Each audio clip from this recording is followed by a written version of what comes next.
ప్రతి తెలంగాణ బిడ్డ ఈ విషయాన్ని తెలుసుకోవాలి. తెలంగాణ వచ్చి 12 ఏళ్ళు అవుతుంది.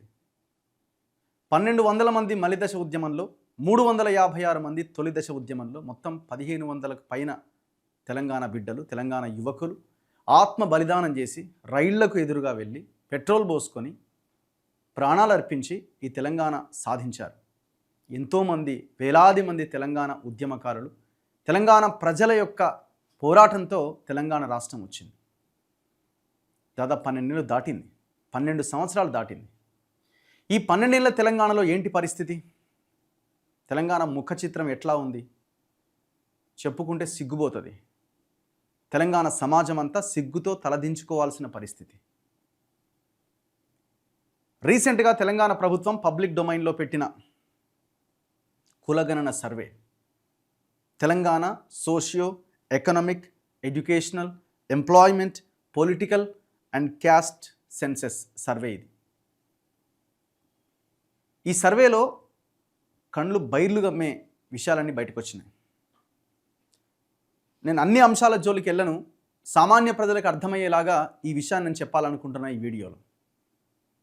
ఈ కంటెంట్ ఎంత భయంకరంగా ఉందంటే, ఒక్కొక్క లైన్ చూస్తుంటే, ఒక్కొక్క పాయింట్ మనం చదువుతుంటే ఇంత దారుణమైన సిచ్యువేషన్లో మనం ఉన్నామా అని అర్థమవుతున్నది. అంటే ఇంకా తెలంగాణలో పేదరికం చాలా భయంకరంగా ఉన్నది. ఒక ఆయన బంగారు తెలంగాణ అన్నాడు, ఇప్పుడు ఈయన వచ్చిన ఆయన రైజింగ్ తెలంగాణ అంటున్నాడు. బంగారం లేదు, రైజింగ్ లేదు, పాడు లేదు. బొందబెట్టి పాతాళంలోకి తొక్కేసిరి తెలంగాణను ఒక రకంగా చెప్పాలంటే. సంపద మన చేతిలో లేదు.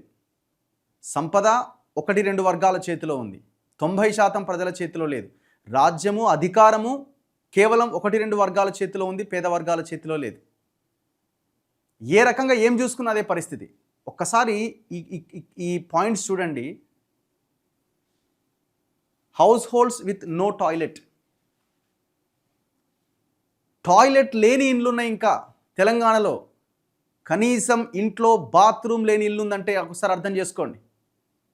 ఆ ఇంట్లో ఉన్న ఆడబిడ్డలు, ఆ ఇంట్లో ఉన్న పెద్దవాళ్ళు, ఆ ఇంట్లో ఉన్న మనుషులు టాయిలెట్ వస్తే బయటికి వెళ్తున్నారు. ఇంకా చెట్ల కిందికో ఇంకో దగ్గరకో వెళ్ళి వాళ్ళ కాలకృత్యాలు తీర్చుకోవాల్సిన పరిస్థితి వచ్చింది. సిగ్గుతో తలదించుకోవడం కంటే ఇంకేముంది ఇక్కడ? టాయిలెట్ లేని ఇల్లు ఉందండి. ఇంకా తెలంగాణలో టాయిలెట్ లేని ఇల్లు ఉన్నాయి. ఒక ఆయన అంటున్నాడు 4th సిటీ కట్టాలంటున్నాడు. ఆయన ఏమో ఏదో కట్టినా అని ఆయన అవతలకు పోయిండు. ఈయన ఇప్పుడు 4th సిటీ కడతా, మూసీని సుందరీకరిస్తా, వేల కోట్ల రూపాయలు, లక్షల కోట్ల రూపాయలు పోసైనా సరే అని మాట్లాడుతున్నాడు.